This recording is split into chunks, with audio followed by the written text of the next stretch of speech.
Buenas tardes, nos encontramos con el doctor Francisco Piñón Gaitán, profesor de tiempo completo de la Universidad Autónoma Metropolitana y de la Universidad Nacional Autónoma de México.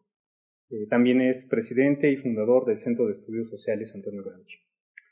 Profesor, la primera pregunta sería, ¿por qué Gramsci para una asociación en México? Creo que la respuesta más justa, ¿por qué Gramsci en esos tiempos, cuando se fundó precisamente el Centro Gramsci? Teniendo en cuenta el escenario, los lenguajes, como le decía Aristóteles con relación a Platón, el mobiliario, ¿cuál era en esos momentos de 1980? Exactamente el 1984, cuando se funda ese grupo llamado Centro de Estudios Antonio Gramsci, o Centro de Estudios Sociales Antonio Gramsci, más preciso. Precisamente por los vientos que corrían. Es decir, teníamos en México y en el mundo todavía los vientos del 68. Teníamos al mismo tiempo, particularmente, el nacimiento en México de la Universidad Autónoma Metropolitana. Por lo tanto, el horizonte que vivíamos, tanto profesores y estudiantes del UNAM, y los recién invitados a la Universidad Metropolitana en su nacimiento, yo fui invitado primeramente y especialmente por el doctor Luis Villoro. Tomamos en serio las palabras y el mensaje de los fundadores de la Universidad Metropolitana. Queremos hacer una nueva universidad que responda más eficientemente, y lo vamos a tratar de lograr e intentar, mucho mejor que la ya bastante grande y por lo tanto peligrosa anquilosada Universidad Nacional Autónoma de México. Es decir, el gobierno mexicano veía que la Universidad Nacional, precisamente la UNAM, con tanta tradición, ya era demasiado incómoda. En otras palabras, los nubarrones que ya el 68 se había preocupado en diagnosticar y reflexionar, el gobierno mexicano dijo: necesitamos una nueva universidad que haga posible una especie de contrarrestar esos aires, esos acentos de fronda que estaban por allí en la Universidad Nacional. Y por eso surgió sotto voce el nacimiento de la Metropolitana, pero obviamente con ciertos controles, ¿no? Inteligentemente bien puestos. En ese sentido, obviamente, nace con muy buenos auspicios, inclusive culturales, con muy buena ilusión de parte nuestra, de profesores, sobre todo en lo que yo conocí de ciencias sociales y particularmente de filosofía, para iniciar una nueva universidad. ¿Qué vimos después? Que al fin de cuentas el paisaje es el mismo, pero el mobiliario es muy difícil cambiarlo, tratándose de historia y tratándose de política económica y obviamente tratándose de ese terrible problema que está en la condición del hombre. ¿Qué pasa? Que el escenario de México y por lo tanto de la universidad o de las universidades en general era la expresión de la nación, una nación en crisis, una nación que no había podido al fin de cuentas realizar de una manera transparente procesos democráticos y una nación que al fin de cuentas era más de lo mismo, la cantinela eternamente repetitiva del mismo lenguaje, del optimismo liberal por un lado, de los logros de la racionalidad del capitalismo en su versión de modernización, ¿no? Y por lo tanto una expresión de universidad y una expresión de panorama cultural que ciertamente estaba en crisis. La Universidad Metropolitana, precisamente hecha y con una intención al principio para que se les dificulte a los profesores reunirse, de allí que eran 3 universidades distintas, como un misterio de la Trinidad y un solo Dios verdadero, un solo rector verdadero, y ese rector estaba por allá muy lejos, allá en rumbo a Querétaro. Era prácticamente difícil hacer posible una organización, una homogenización de inquietudes, de experiencias, ya no digo de rebeldía, simplemente de hacer algo nuevo, ¿no? Porque queríamos hacer algo nuevo. En general, todos los integrantes de la universidad, incluyendo los rectores, incluyendo los jefes de departamento, ahí estaba en Villoro en primer lugar, ¿no? Posteriormente, eso fue en los años 74, 75, llega el 80, se agudizan los problemas y nosotros quisimos un grupo de profesores egresados de las famosas comisiones dictaminadoras de la UAM, que éramos representantes de las 3 universidades en ese momento, y por lo tanto había comisiones dictaminadoras de sociales y de filosofía. Yo en particular pertenecía a las 2.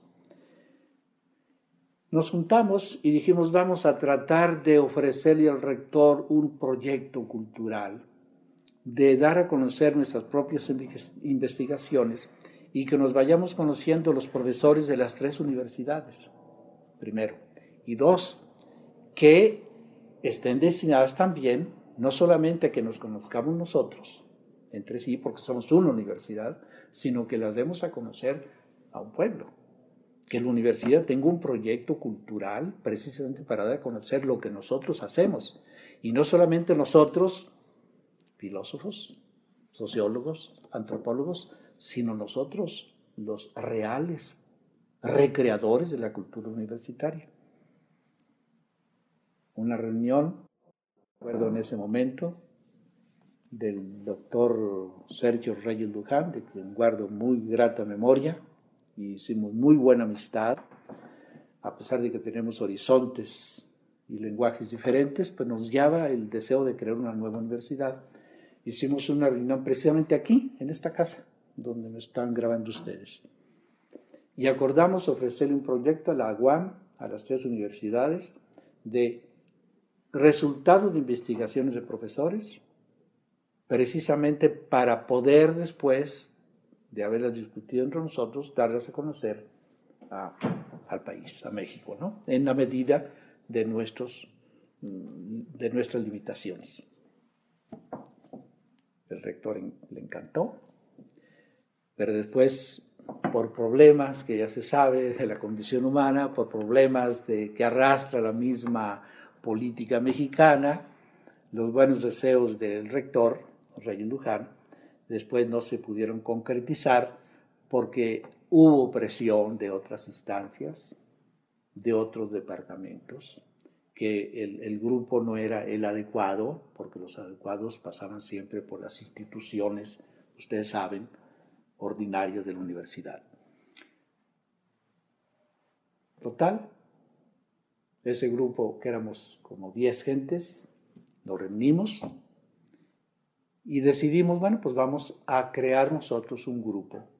Y le pusimos, después de varias tentativas de lenguaje y de proposiciones, Centro de Estudios Gramsci. ¿Por qué Gramsci? Ahí viene la pregunta. En primer lugar, porque necesitábamos un pensador que también respondiese a una problemática que yo en lo particular noté en los años 70 y 80. Era la eterna división, el eterno conflicto las eternas escuelitas, los eternos grupos, que aparte partían también de una muy desigual información, o una información totalmente localista. Yo manejo a Kant y punto. O yo manejo a Hegel, y si manejo a Hegel no manejo obviamente a Marx.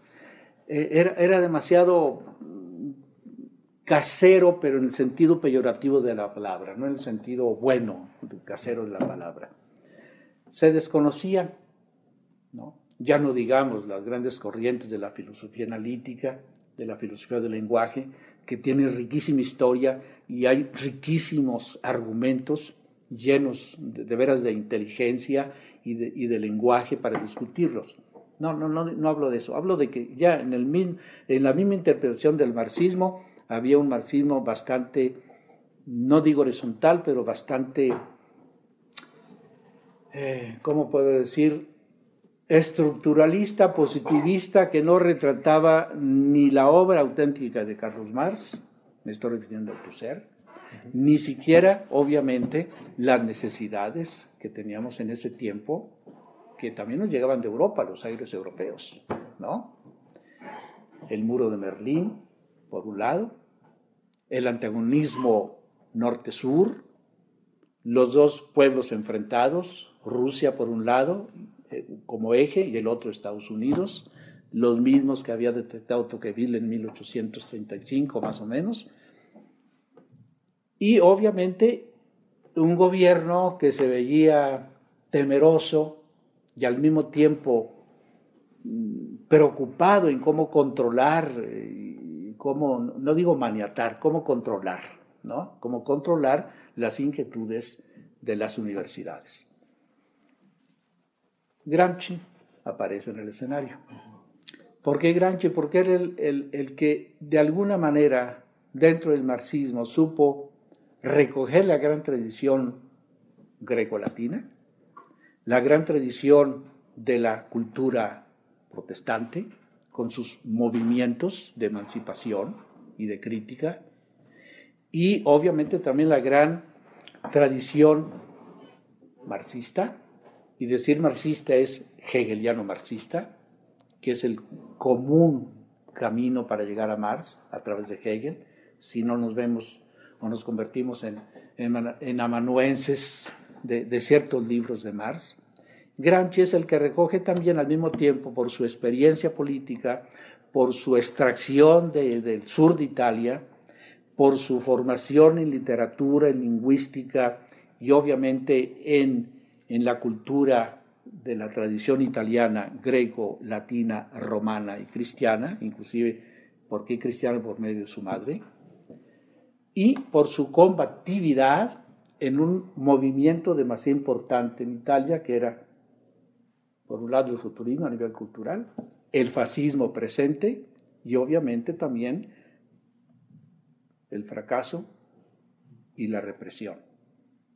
Y en la cárcel, paradójicamente, en esos años de la cárcel se escribió la gran obra de cultura italiana, no en las aulas de la universidad, sino detrás de los barrotes de una cárcel. Nos interesó Gramsci porque necesitábamos una posición crítica aquí en México. Y una posición crítica que al mismo tiempo ya no esté atada a los esquemas de un marxismo demasiado chato, demasiado materialista mecánico, demasiado estructuralista, demasiado positivista, porque te maniataba. Necesitábamos un escritor y un pensador que abriese las compuertas, que realmente encaminase en la medida de nuestra propia experiencia, que sea pequeña, a que se escribiese bien exactamente la casa abierta al tiempo, pero abierta al tiempo real, allá donde los lobos aúllan, la abierta al tiempo a una ética no meramente subjetivista, a nivel de individualista, de un etologos que ya lo cantaba Platón, el Protágoras, sino abierta a una comunidad y por lo tanto a una historia que tenemos detrás.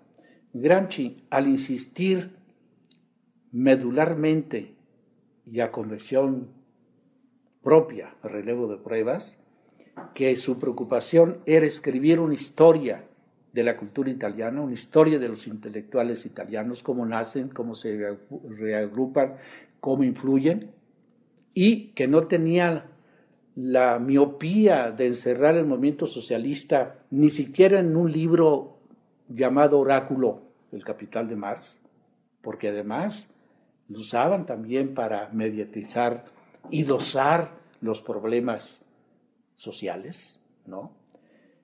Y la prueba está cuando aparece el fascismo. Decimos, este Gramsci nos puede ayudar. Abre las compuertas a la historia, nos arroja a los problemas reales dados y suscitados en la historia, y dijimos, este Gramsci nos puede servir. Y ahí la respuesta, ¿por qué Gramsci en México? Precisamente por eso. Vemos nosotros que en el lapso de 30 años, de 1984 al 2014, hay una consolidación y una transformación de la izquierda en México. Podemos ver esta izquierda en varias etapas, ¿no? Desde su formación, su consolidación y ahorita una terrible crisis que está viviendo, la que está pasando la izquierda mexicana.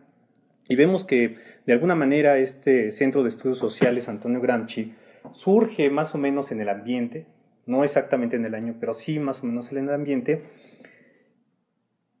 y parece ser que aunque esta izquierda se encuentra en estos momentos ante una crisis política, una crisis moral, también vemos que en el Centro Gramsci se presentan nuevos desafíos. Es decir, el centro de estudios como un centro en donde hay una postura crítica marxista, ¿usted qué desafíos cree que hay ahora para el centro de estudios ante la realidad mexicana que estamos viviendo en el 2014? Bien, preciso, lenguajes. El Centro Gramsci, se puede decir, de entrada, no es ni de derecha ni de izquierda. El Centro Gramsci, y así se promulgó y así se ratificó en conversaciones públicas en Roma, en Italia, no nació ligada a ningún partido político, ni siquiera a los así llamados de izquierda.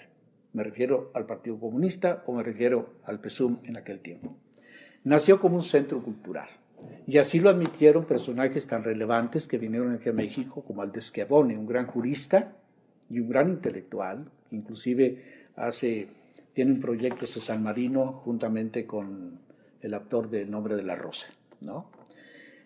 En realidad el Centro Gramsci fue, no que fuese una asociación apolítica o antipartido, pero no era ni siquiera para nada más hablar de Gramsci, sino en todo caso para practicar lo que alguna cosa Gramsci hizo en Italia, y que lo que él hizo en Italia, que allá tampoco lo ha podido realizar, o no se ha podido realizar, porque también allá Gramsci sufrió una transformación, no él, sino los correligionarios. Se dio primero a conocer Gramsci en Francia y después en Nueva York, y se dio a conocer por muchos que se llamaban cristianos, ¿no?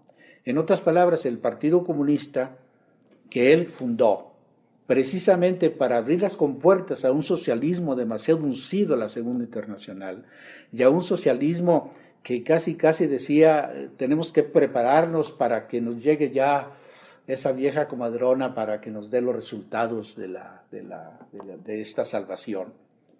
No, Gramsci en ese sentido es marxista, siempre lo fue, y en ese sentido también fue leninista. Hay que hacer la revolución, el que fare, el que hacer de los rusos, Gramsci en Italia. Ahora bien, me preguntas, ¿qué crisis responde o quiso responder el Centro Gramsci?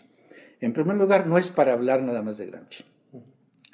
En todo caso, es para tener el ictus o el telos o el acento de un Gramsci que, siendo un muy buen pensador, que viene del sur, que tuvo una excelente formación, inclusive de experiencia política, que tuvo la suficiente fuerza de muy bien ser hijo de Hegel para abrir sus compuertas al fenómeno de la religión, ¿no?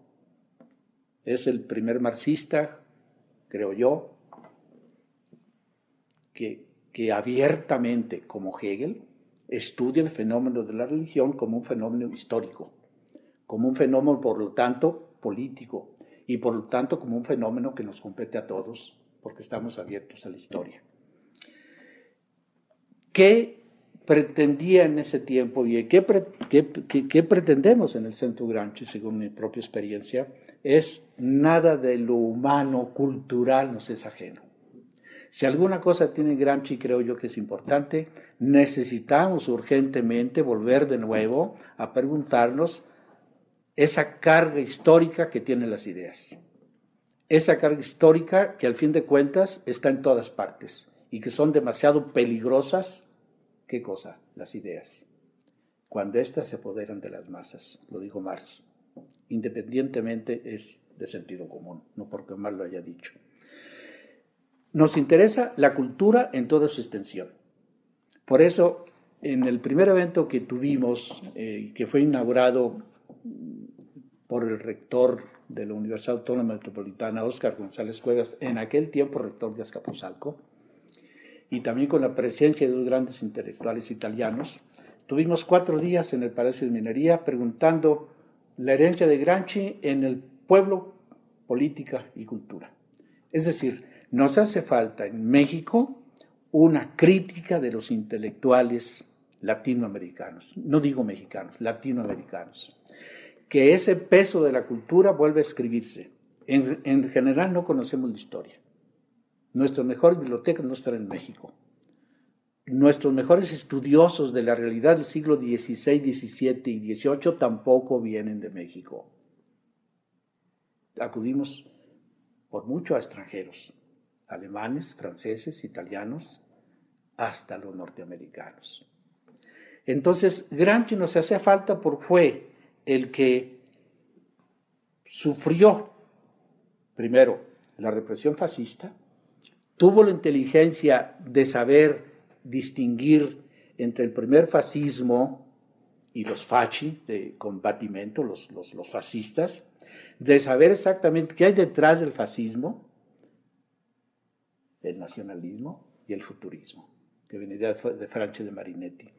Y obviamente era hijo de la Revolución Francesa, hijo de la filosofía clásica latina, de la filosofía clásica alemana, trámite obviamente dos grandes intelectuales que había que hacer todavía las cuentas con ellos.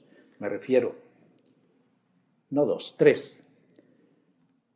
Con Croce, el gran papa laico de la cultura europea, que todos prácticamente los europeos eran croceanos sin saberlo, un gran intelectual liberal, pero que tuvo la inteligencia de ser el único grande intelectual que se opuso al fascismo. Sería interesante qué pasa con ese movimiento y con los intelectuales de esa época y los grandes poetas, y también con Labriola. Es el Labriola que partía también de la cultura alemana, de la psicología de los pueblos, es el Labriola que se metió precisamente a la historia y que ya siendo marxista supo subir su marxismo a cátedra universitaria. Y Gentile, fascista, pero al fin de cuentas un gran filósofo, que francamente decía Gramsci que este puede convertirse en el mayor filósofo italiano, era fascista. Sin embargo, era un gran conocedor de Hegel, Gentile, y ciertamente manejaba perfectamente bien la historia de la filosofía, pero era fascista, ahí sí, declaradamente fascista. Por lo tanto, yo creo que Gramsci sí nos pudo haber dado, y nos sigue dando todavía, una especie de atalaya, un horizonte, y lo digo muy sencillamente, porque nos saca de la lectura mecánica de un autor concreto en un libro concreto para entretenernos en interpretaciones. Saca los problemas de la historia. Nos arroja la historia, diferente al Althusser, por ejemplo. Y la historia está tan rica, tan conflictiva, tan importante, pero es la historia que tenemos y de ahí nosotros hemos debido lo positivo y lo negativo que tenemos, ¿no? Es lo que podría avanzar. Y aparte, Gramsci, a pesar de su experiencia de militante socialista, ya lo dije antes, está abierto a todas las instancias culturales y a la religión. Y por la religión tuvo la inteligencia de ya no secundar las ideas socialistas en boga de los años 20, 25, que obviamente tratando de distinguir demasiado al Jesús revolucionario que podía ser socialista y la Iglesia, olvidaban el fenómeno de la religión y el fenómeno de la inmediata influencia de la religión, trámite inclusive las instituciones, particularmente en Italia, el tiempo que le tocó vivir. Y dijo, nosotros no podemos tener una política de avestruz ante la presencia de una organización demasiado importante, demasiado internacional, como es la Iglesia Católica. Por lo tanto, tenemos que tener una postura nosotros ante la religión. Y esa postura no va a ser una crítica radical a toda forma religiosa. Entonces, Gramsci, buen discípulo de Hegel, Gramsci ciertamente manejaba también la sociología y por lo tanto vio que hay concepciones religiosas que no necesariamente pasan por la alienación. Entonces se abrió a la forma religiosa para verla como historia y por lo tanto como política. Pero de allí también se abrió el problema de la existencia y el problema del destino. Por eso en el Centro Gramsci hemos tenido también preocupaciones de tipo metafísico. Por eso se han organizado convenios, seminarios, donde hemos hablado y también criticado, para eso estamos, la filosofía de la existencia y ver los valores que se encierran en esos movimientos de filosofía de la religión, llámese Kierkegaard, llámese Jean-Paul Sartre o llámese Heidegger, ¿no? O sea, nada de lo humano cultural nos es ajeno.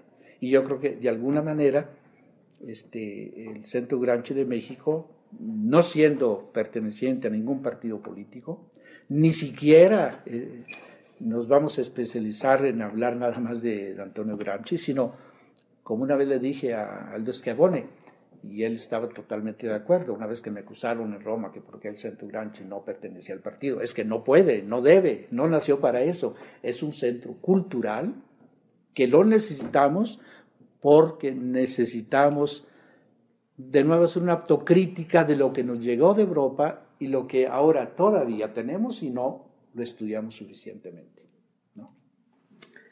Ante la realidad política, económica y cultural que hay en México y en América Latina, ¿qué considera usted o por qué considera usted que es importante, lo que mencionaba hace unos minutos, por qué considera usted que es importante hacer una crítica de la cultura latinoamericana y en qué sentido iría esta? Allí sí me voy a referir a Gramsci, o voy a partir de Gramsci. Hace un momento mencioné yo por qué el fascismo triunfó, o por qué Gramsci escribió en 1916 un artículo en La Voce de la Juventud, en La Voz de la Juventud. Y decía, ¿por qué hemos fracasado? ¿Por qué fracasamos nosotros los socialistas? ¿Por qué? Y digo, fracasamos porque no tuvimos ideologías ni certidumbres morales fuertes. Fracasamos porque no conocíamos el terreno que pisábamos. Fracasamos porque no tuvimos un lenguaje que comunicara a las masas. Por eso fracasamos. O también, ¿por qué? Al revés, porque triunfó el fascismo. Porque el fascismo sí tuvo apoyo también de gran parte del pueblo. Tuvo apoyo de intelectuales importantes. Al fin de cuentas, Croce se arrepintió después, pero Gentile un gran intelectual, D'Annunzio un gran poeta, Ungaretti, ¿no? Tenían encima, para que les ayudase al fascismo, el gran movimiento liberal, Nitti, Federson, Salamandra, eran liberales. Y obviamente el liberalismo, la historia ya la sabemos, ese juega obviamente con un control de la cultura, porque le interesa al liberalismo la economía. Hasta el buen Dios que sabe hacer buenos negocios, de John Stuart Mill, ¿no? Por lo tanto, el liberalismo no le convenía que triunfase, ¿qué cosa? Lo que apareció en el 17, el triunfo de la Revolución Rusa. De ninguna manera, era el peligro rojo. ¿Qué se unió posteriormente después? El bloque liberal, en contra obviamente de quienes creía él que estaban detrás, y detrás del movimiento socialista estaba Rusia, ¿no? Tan es así que obviamente allí sí el Partido Comunista estaba muy pegado con Rusia, y hubo problemas, ¿no? Y hubo traiciones inclusive dentro del partido. Pero detrás también estaban los intelectuales. ¿Y quiénes eran los intelectuales en Italia? Tenía una mentalidad europea, ¿no? Era Croce, el gran liberal, era el grupo de Nitti en el gobierno, eran obviamente los grandes empresarios italianos, era también ya el ascenso de una modernización en la industria automovilística, ¿no? Agnelli y compañía, ¿no? Era Ford, por eso Gramsci tiene estudios de americanismo y fordismo, y por lo tanto a esos intelectuales orgánicos, llamémosle ya en sentido gramsciano, que eran los industriales, tampoco les convenía el peligro ruso, les convenía el Estado liberal. Hay que defender el Estado liberal. Pero al mismo tiempo aparece una institución demasiado importante, que esa sí tiene historia y sabe cómo hacer política, y cómo sabe hacer política de este mundo, que es la Iglesia Católica. La Iglesia Católica en ese momento estaba en el papado Pío XI, ¿no? Entonces de Pío XI a Pío XII se desarrolla el fascismo. La Iglesia Católica, independientemente del pueblo, y para decir Iglesia Católica pueblo también son los curas y los sacerdotes, no, la Iglesia Católica jerárquica, la Iglesia Católica de poder, la Iglesia Católica es la que siempre ha participado en ese pleito tan eterno como es el poder entre trono y altar. Esa Iglesia Católica jerárquica vio con buenos ojos a un hombre que además tenía carisma, Mussolini. Porque Mussolini tuvo la inteligencia de no pelearse con la Iglesia Católica, tuvo la inteligencia de hablar de patria, y se conquistó a los nacionalistas italianos. Y ustedes saben que cuando se toca la patria y la nación, se despierta el interés y se inflama el corazón, ¿no? Entonces Mussolini supo usar el lenguaje, inclusive de defensa de la religión, de defensa de la familia, ¿no? Y se presentaba aparte como un futurista. ¿Qué pasa con el futurismo? Lo mencioné, venía de Francia. En 1911, Marinetti escribe el formulario, el programa del movimiento futurista, que era, y respondía a una necesidad verdadera. Tenemos crisis en todos los renglones, pues vamos a hacerla una recreación del arte, de la literatura, de la poesía, ¿no? Y por lo tanto de refilón también de la política. Y hubo un florecimiento de literatos, de nuevo teatro, del futurismo, y se unió futurismo, nacionalismo, religión, y obviamente Mussolini lo supo aprovechar. Pero no fue el triunfo del fascismo, la derrota del movimiento socialista no fue mérito de Mussolini, ni siquiera mérito del fascismo, sino volvemos de nuevo a las tesis nítidas del marxismo. Fue la gran potencia que tiene el capital. Los grandes empresarios europeos, italianos que ya tienen conexiones con Estados Unidos, vieron que de ninguna manera podía triunfar el movimiento socialista en Italia. Entonces, no fue el mérito de un Mussolini, ni tampoco el desdibujamiento del Partido Socialista, no, fue el eterno problema de siempre, ¿no?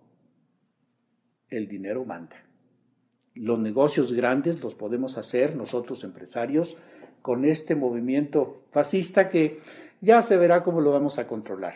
Se veía inofensivo al principio.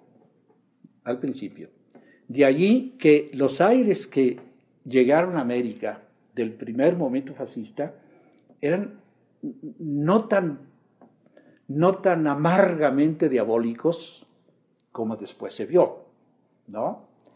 Y así tenemos que tenía otra cara, un movimiento nacionalista. ¿Quién no? Maquiavelo fue un nacionalista, Hegel fue otro nacionalista, ¿no? Pero no tontos, al fin de cuentas, ¿no? Pero al fin nacionalistas. Y el movimiento futurista, viva el arte, la poesía, la buena literatura, etcétera, ¿no? Pero ¿quién hizo triunfar? Bueno, la alianza de la jerarquía, pero ¿quién hizo triunfar de una manera determinante al fascismo y por lo tanto el fracaso de la revolución socialista? Fue obviamente el gran poder del capital. Obviamente que Gramsci está consciente de que el socialismo tiene sus grandes limitantes. Precisamente los cuadernos de la cárcel, que es cuando Gramsci un poco más serenamente, si se puede estar sereno en una cárcel, rumia y reflexiona los graves problemas de Europa, ya no nada más de Italia, y los graves problemas luminosos y a veces no tan luminosos que le vienen de la historia europea. Y es exactamente cuando Gramsci es el gran intelectual que, estando en la cárcel, montado en la historia, hace una reflexión de la historia europea, ¿no? Más bien es un legado para acá. ¿Cree usted entonces que los poderes fácticos, los poderes políticos reales y económicos siguen jugando, siguen actuando los mismos papeles en el México actual y en la América Latina actual? Bueno, ahora vamos a hablar de América Latina. Si hablamos de América Latina, somos hijos todavía de Europa. Tenemos atavismos tan importantes que nos llegan por medio del lenguaje, y a través del lenguaje todos los dioses, los buenos y los malos, y no nada más los alegres duendecillos platónicos o aquellos que me inspiran. No. América Latina también, como parte culturalmente hablando de una dominación europea, tenemos todavía los problemas europeos. Es decir, los europeos fueron educados para conquistar. Los europeos fueron para tener una mentalidad internacional. El cristianismo tiene un lenguaje internacional y el capital no tiene patria, ¿no? Por lo tanto, en América Latina tenemos un subdesarrollo que amargamente huele a feudalismo, aunque tiene ciertos rostros muy, ya no digo de modernización, sino de una modernización muy falsa, porque ni siquiera ha pasado la modernidad, ¿no? En México ni siquiera la Revolución Mexicana, ¿no? En América, en general en América Latina, hay una infranqueable realidad de estamentos, ya no digo de las típicas clases sociales que tenemos en América Latina, y sobre todo un retraso cultural crítico. En otras palabras, de nuevo ha triunfado el gran Nabucodonosor de Estados Unidos, al quien le cantaba Madonergo, pero ha triunfado también el dios del dinero, ¿no? El becerro de oro todavía caminando. Y en otras palabras, estamos en una América Latina y en un México en especialmente, donde tenemos máscaras muy simpáticas de cultura, inclusive de alta cultura. Porque aquí escribimos los mejores versos en hexámetros homéricos, aquí supimos leer el griego, escribir en elegante latín a partir del siglo X, finales del XVI, fundamos una gran universidad que competía con las universidades europeas, supimos crear una casta de intelectuales, basta leer a Balbuena, basta leer exactamente la rusticación mexicana, basta ver Sigüenza, Sor Juana Inés de la Cruz, que de ahí vino también nuestros grandes intelectuales mexicanos y latinoamericanos. O sea, no podemos quejarnos que hemos tenido grandes intelectuales. El problema, regresa a Gramsci, ¿qué clase de intelectuales? Aquellos de vasta y alta cultura que ciertamente saben usar elegantemente el griego, escribir en bello latín, y después usar paradójicamente también perfectamente bien la lengua nacional, vienen las crisis de lenguas, ¿no? Pero al mismo tiempo están en el horizonte de la burguesía. Son usados sin que se den cuenta. ¿Por qué? Sin que se den cuenta. Porque no sienten al pueblo. No conoce los problemas del pueblo, pero a nivel del cerebro, no a nivel del corazón. No sienten al pueblo, piensan en el pueblo, ¿no? Y esa es prácticamente la gran historia de los pensadores latinoamericanos, ¿no? No digo nada más de México. Y de ahí obviamente sale también la Casa de la Juventud, ¿cómo se llamó? Donde estaba el Ateneo de la Juventud, donde estaba José Vasconcelos, donde estaba Justo Sierra, donde estaban el que escribió los graves problemas nacionales, ¿no? Y esos, la mayoría, eran porfiristas. Antonio Caso se inclinaba ante Porfirio Díaz. Y de ahí sale también la gran casta de muchos intelectuales mexicanos. Nadie se declara, ya no digo de izquierda, pero son intelectuales. Tenemos grandes poetas, pero ¿qué pasa pues? Es intelectual, es una tarea también de las universidades, que tenemos que ver que este barco humano, no digo se va a hundir, se está hundiendo.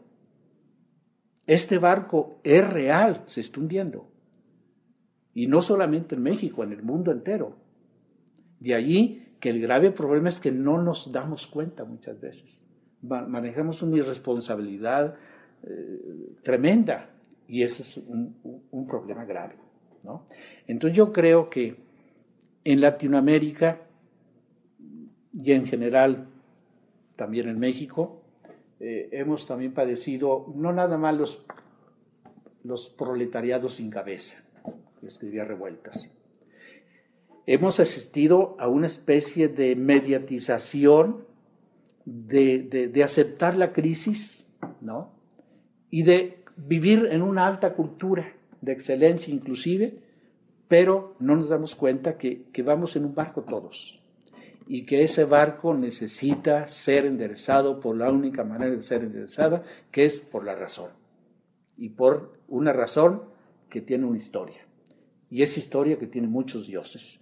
Y esos dioses que están encontrados, ¿no? Unos con otros, y es la guerra, como dijo un gran poeta, ¿no?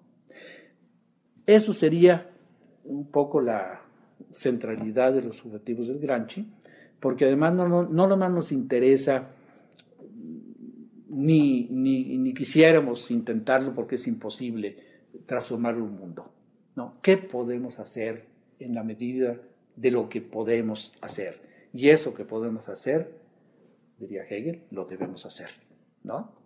Hablar en el Gramsci de política es hablar de ética. De la misma manera que hablar de filosofía política gramsciana es hablar de ética política. Lo mismo que decir, ¿qué nos queda?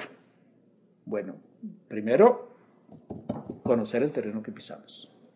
2, de dónde venimos para saber a dónde vamos, ¿no? Eso yo diría que es importante hasta el momento. Bueno, doctor, pues agradecemos mucho su participación en este espacio. Seguiremos trabajando en estas entrevistas. Gracias a ustedes y gracias obviamente a los que se atrevan a escuchar estas entrevistas. Gracias.